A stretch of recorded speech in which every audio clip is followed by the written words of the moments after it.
From homes built on waterfalls to a forest that lies right in the middle of a big city, here's some great examples of nature and human civilization blending together seamlessly and creating truly spectacular results. Street of Dreams. Porto Alegre is the capital city of the Brazilian state of Rio Grande do Sul. The big, bustling town is home to nearly 1.5 million people and a lot of tall buildings, as you can see. Running right through the middle of the metropolis is an incredible and unexpected sight. A street some 1,600 feet long that is lined with over 100 trees, and one that is referred to by many as the most beautiful street in the world. From above, it's shocking to see what looks to be a mini forest in the middle of a big city. The view from inside this urban jungle is even more spectacular. Visitors get to see what makes the canopy above. Tipuana trees running down both sides of the street. When the construction of a mall in the area threatened the trees, residents successfully lobbied the mayor to declare the area a cultural site, thus preserving the Street of Dreams. Flower Tower. Though you can barely tell through all that foliage, this is a building, more specifically Flower Tower in Paris, France. It's a 10-story apartment complex that's very obviously and almost completely hidden by some 380 bamboo plants that line each floor of the structure. An automatic system that uses recycled rainwater ensures the plants don't die during the warmer parts of the year. Bamboo was chosen here for 3 reasons. One was that bamboo plant is allergy-friendly, avoiding any complications with residents. Another is that the sound that the leaves of the tree make when they are rustling softly in the breeze, which is supposed to be calming and therapeutic. The third reason is that bamboo is a favorite amongst panda bears. The people who built the Flower Tower are huge conservationists and big fans of the instantly recognizable animal. They plan on eventually incorporating a small population of the bears to live in the tower alongside the human residents. While the 2 species will not intermingle, the bears will, like the humans, be given apartments to live in. Okay, so that last reason was completely made up, we admit it. We're just making sure you're still listening. Falling Water. Today, tours are given of Falling Water, a home that has become one of the most famous buildings in the world, which is a bit of a shame. Look, it is great that anyone and everyone can take a tour of the house, which is a true marvel of architecture, but at the same time, someone should be living in it, because how awesome would that be? Frank Lloyd Wright originally designed Falling Water in 1935 as a residence for Edgar J. Kaufman, owner of a line of department stores, and his family. The Kaufmans would use it as a weekend getaway place from shortly after it was built until 1963, when Kaufman's son donated the property to the Western Pennsylvania Conservancy. It's functioned as a museum ever since 1964 and receives 120,000 visitors annually. GREENWALL. The Eiffel Tower is a spectacular sight and perhaps the most famous in Paris, a city full of wonders. If you're going through, you cannot miss a much smaller landmark that's located right behind the tower. For some of you, it may even be more impressive than the Great Eiffel Tower. Standing 40 feet high and 650 feet long, this green wall covers one side of a building that is home to a museum. It's one of the most famous, impressive, and frequently photographed examples of a vertical garden in the world. But it's more than just pretty to look at. It acts as a natural insulation and improves the air quality of the area. This building was man-made.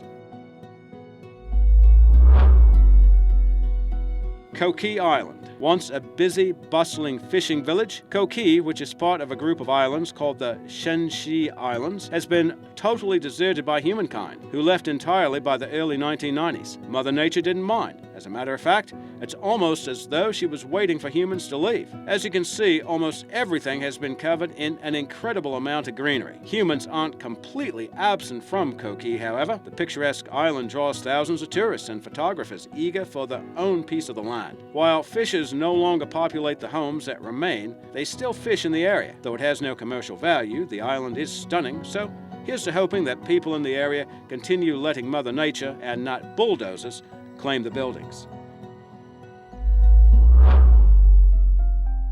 The BIOWALL. Drexel University built a fancy new science building that first opened in 2011, called the Constantine N. Papadakis Integrated Scientist Building. The project cost $69 million.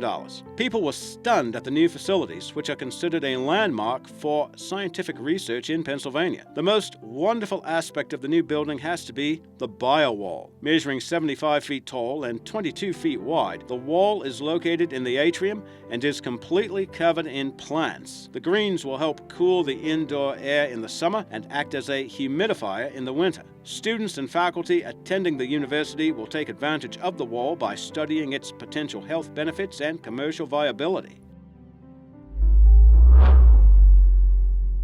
The hole in Bucharest. Bucharest is the capital and largest city in Romania. It is one of the most populous cities in all of Eastern Europe. In the 1970s, the country's communist leadership hoped to build large-scale residential high-rise buildings, a la North Korea's Pyongyang. To support the project, they designated this and another area to become giant reservoirs. So they got rid of the housing in the way and started to build that reservoir. The plan would collapse along with communism in the early 1990s, proving the point that if an idea is inspired by something done in North Korea, it probably should not be pursued. A decade later, the country's leadership, now capitalists, approved a plan to build a resort-style complex complete with casinos, a hotel, and a golf course. Investors would pull out of that plan in 2008 as a result of the global financial crisis. While humans were being stupid, silly, and struggling amongst themselves about what to do with the giant hole that communism had unintentionally left behind, animals had moved in and seemed to have taken up permanent residence there. An unusual assortment of creatures, from 86 species of birds, foxes,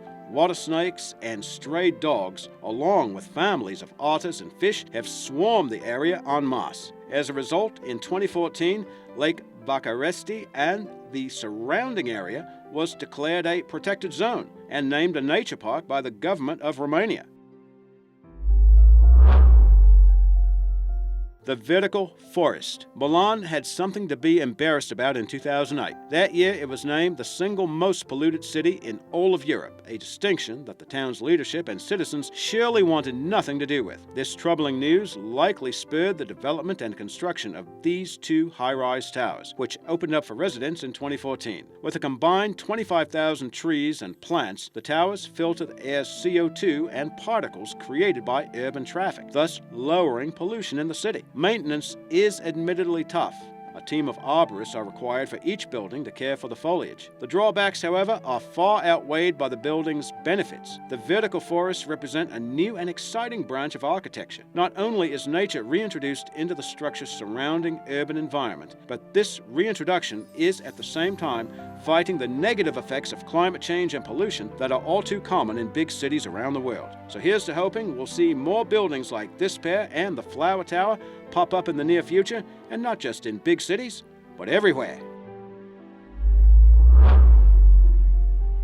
Tunnel of Love. Located in Ukraine near the village of Klevin, the Tunnel of Love is a remarkable run of train tracks, which are surrounded nearly entirely by trees. Today, the tunnel is a great place for couples to spend some special time together. Reportedly, it's also a popular place for newlyweds to shoot photographs. A legend has it that couples who visit the tunnel can make a wish, and it'll come true, as long as that wish has pure intentions. So in other words, most wishes will not come true here. However, it seems that the line is still used 3 times a day to transport wood to a nearby fiberboard factory.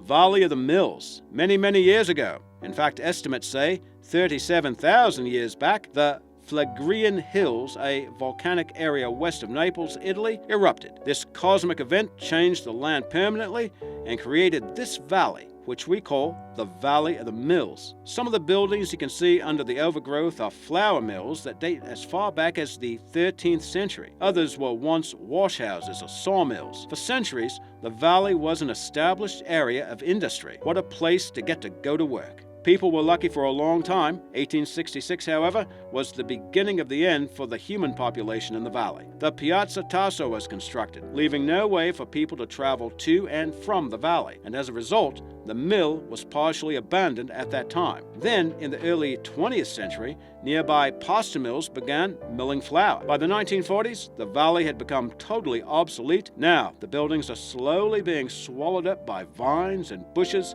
and creating a beautiful landscape.